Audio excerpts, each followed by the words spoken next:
Hey guys, real quick, only 40% of our viewers are actually subscribed, so let's change that right now. Hit that subscribe button right below. All right, it all starts at 1 o'clock, non-traditional start time, normally 12:30. I don't know when the NFL changed this. Green Bay Packers at the Detroit Lions. The Lions favored by 2.5 here.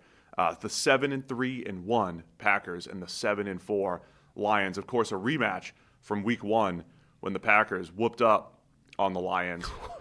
Yeah.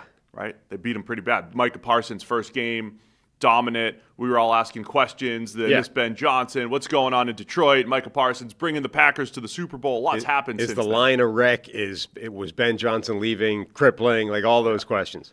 It's interesting, though. The line is still a question for the Detroit Lions. Our friend Dan Orlovsky, even in the Twitter sphere this week, saying Lions can't pass protect. And he's going through these offensive lines that he trusts and doesn't trust, and he's not in trust mode for the Detroit Lions. And I think there's some truth there, with especially on the interior and some of the injuries that they've had.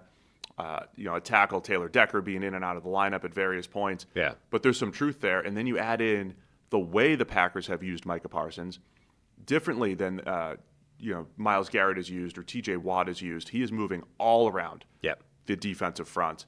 And I think that is one of the key matchups to take a look at on Thanksgiving. Yeah, I think they're doing two different things with Micah Parsons with all that moving around. I think they're number one. I think they're trying to free him up.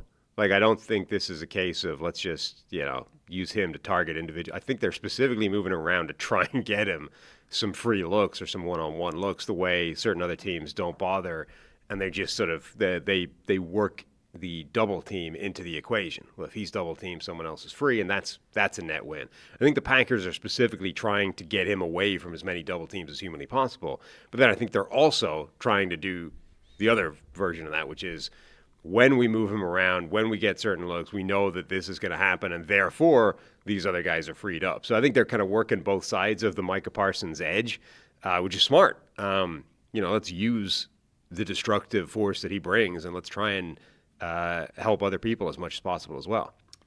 In the Week 1 game, I thought we saw it's been an interesting year for Jared Goff and the Detroit Lions. There's been a few games where I think he's just looked completely off. And in those other games, man, it's like it's almost like the way I used to describe Stafford, actually. Not so much Goff, but like the offense. When Goff is feeling it and the play calling is feeling it. And this year it seems to be against some of the lesser teams. But when it's on, the Lions' offense is a thing of beauty, right? It's like there's speed everywhere. They're missing Sam Laporta in the middle of the field, but you just see fast players in space all day. And Amon-Ra St. Brown, with his 10 to 12 catches and getting open and converting third downs. There's been a few of those games where Goff has had the high-end production, and then a couple games where it was just really difficult, right, to even the first game, it wasn't that they weren't completing passes. I mean, he was 31 for 39, but it went to nowhere, 5.8 yards per attempt. So they were just struggling, a couple turnover-worthy plays in there from Goff, playing from behind for much of the game. Then you have 2 weeks ago, Goff against the Eagles, where you have that defensive front getting after him. You have the back end really creating tight window throws and breaking on passes and just making life difficult for this Lions offense, and Goff goes 14 of 37. Now, those are both road games. They're back in the dome. They're usually more comfortable there from an offensive perspective. But my point here is, like, we've seen the high-end Goff and Lions offenses. We've also seen a couple of the low-end games, and they've come against some of the better teams in the NFC, the Packers and the Eagles 2 weeks ago. Yeah, and teams that can cause problems along that offensive line. And those things tend to be, once you can reach a level of exposing a problem, then obviously the problem is there. Like we saw Week 1, that's an extreme version, I think, but we saw Week 1, this offensive line can be torn to ribbons by this defensive line. And this might be the type of game that they can really cause issues with. Lucas Van Ness has been injured for a chunk of the season. He was supposed to come back last week, and Packers fans were pretty excited about him. He looked like he'd maybe turned a corner this year, and this was the season he was going to break out, former first-round draft pick. He did come back last week. He played just 6 snaps and didn't do anything. In fact, didn't look healthy at all. And Matt LaFleur has sort of come out afterwards and said he didn't suffer a setback as much as he just wasn't ready to go, and they put him out there anyway. Like, they thought he was further along than he was. And when they try to play him in a football game, it's like, maybe he's really not ready yet. So, I mean, I guess if he played 6 snaps last week, he'll probably play again in some capacity this week, but he doesn't look like the savior of, let's add some real juice to that defensive line with his return, at least not until he shows he's healthy. This is also a battle of per next-gen stats in the NFL Pro. Micah Parsons and Aiden Hutchinson both tied for the league lead with 60 pressures per their numbers. So you've got Parsons on one side, you've got Hutch on the other side for the Lions. Lions defense, a little hit or miss this year as well. They'll create a little bit of pressure. They've had a lot of injuries on the back end, especially mostly in the secondary, but especially at safety.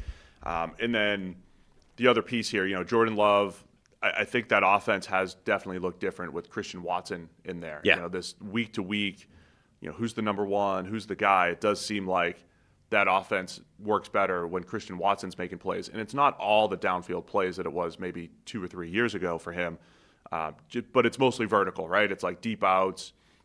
They get the ball outside the numbers to Watson, and he is their best big play threat. And same thing, like when Matthew Golden is out there and healthy, I think he's shown flashes of those big plays, even though the fantasy community is upset he doesn't have any touchdowns. Yeah.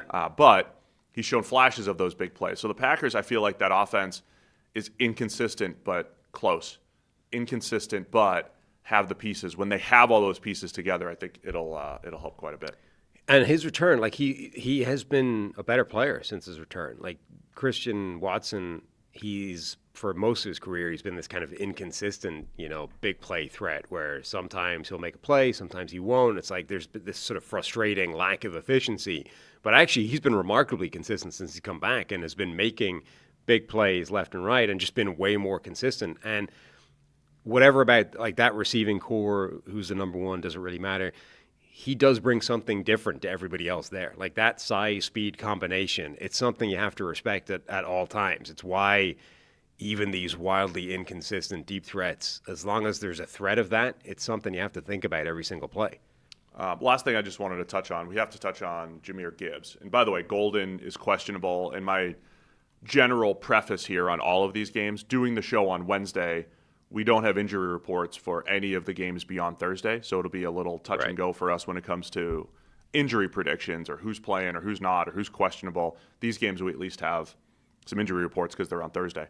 So Golden has been limited at practice to this point. But Jahmyr Gibbs and what he has done for the Lions, almost single-handedly making sure that the Lions won last week, averaging over 6 yards per carry. And what a run for Gibbs. It's going back to the Tampa Bay game, 8 yards per carry and 2 touchdowns. Then he kind of gets shut down against Minnesota, 2.8. Then he's back at 9.5 against Washington. Gets shut down a little bit by Philadelphia, 3.3. And then last week, 14.6 yards per carry with the overtime touchdown of 69 yards. So on the season, he's at 6.1. But there's like a little bit of this Saquon Barkley-esque boomer bust to Gibbs' game right now, where there's even games where he's going for 2 and 3 yards a pop. But then there's games where it's like this dude creates big plays out of nowhere. So when we wake up Friday morning on Black Friday and we say, hey, the Lions won this game, it could completely come down to whether or not Gibbs was able to break 1 or 2 of those big runs. Yeah, I haven't checked, actually. I'd love to know how many of his sort of conventional breakaway runs, the 15 or more yard ones, how many of those become 50 like Saquon last year? That's the thing that he brings to the table. You saw that last week. Yes. I'll have to look up that stat, by the way. Gibbs might have a huge chunk of the NFL's 50-plus yard runs this year. Yeah, it's like getting him to the second level, like blocking those plays up really well is great. It's gonna lead to an explosive play. But, the sort of standard conventional recording of explosive runs is 15 yards. So you might get a lot of running backs to 15 yards with some of the blocking that he's had in front of him. But he's turning 15 into 50 in an instant. Like the explosiveness, the acceleration, the burst that he brings to the table is absolutely crazy with some of these runs. He just looks so dangerous. And so the Packers, not only in the run game, but in the pass game, their ability to tackle in space, safeties, Edgerrin Cooper, those guys are going to be key in this game against Gibbs. Last thing I wanted to mention, 2 years ago, if you remember what happened with Green Bay. It was the first year as starter for Jordan Love. Love went through the first half of the season. I feel like we were trying to figure out what was going on with Love. His first half season as a starter wasn't on the same page with the receivers, didn't really have late game management wasn't great, and then a switch flipped right around this time of the year. We always go back to the Toyotathon joke in November, but they went into Detroit. I remember the Packers went on a run where they beat Kansas City on Sunday Night Football, and they went into Detroit and beat the Lions, who eventually went to the NFC Championship. And that was when the Packers, this is right around the time the Packers, with Jordan Love, really turned a corner. Last year, they were a good team, but they couldn't beat the great teams. So if we just take a step back, huge game for Green Bay to say, all right, we've had some duds this year. We've lost some games we probably should not have against the Panthers, against the Browns, but we all offseason we're trying to point to beating the Lions and beating the Eagles and the best teams. They didn't beat Philly a couple weeks ago, but it's a huge one for the Packers to show, okay, we're inconsistent, but we are among the best teams in the NFC. And even though Detroit's not as good as they've been in recent years because of that interior offensive line, I think it is a huge game for Green Bay to prove what they could do, and of course the standings and everything as far as the playoff picture goes. Massive game here at 1:00. Yep. Thursday. Detroit by 2.5. Where are you going to go with this one? I'm going to go with Detroit. I'm going to take the Packers. I'm just going to go opposite you every time, see if I can make a comeback here. I'll take the Packers. I think the pass rush, man. I think the pass rush is a bit of a concern for Detroit now. Yeah, I mean, I think Detroit.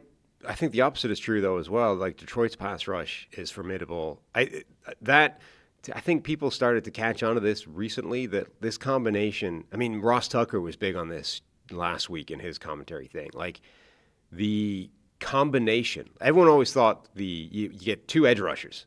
If you get two edge rushers, you're cooking. And look, the Texans would say that's a pretty good way of doing it as well. But I really think that if you can find one elite edge rusher and pair him with an elite interior rusher and put them on the same side of the line, you cause chaos for offenses because those two guys work in tandem, and interior pressure forces a guy directly to the edge rusher who's almost always winning in some way, right? Even if the tackle is clinging on to life and he's just about guiding him past the pocket, if that pocket gets pushed deeper by the interior pressure as well, he's winning. He's getting the sack. Yep. So we're seeing that with Myles Garrett. Suddenly the Browns have an interior rush, and Myles Garrett's setting all-time records in terms of sacks.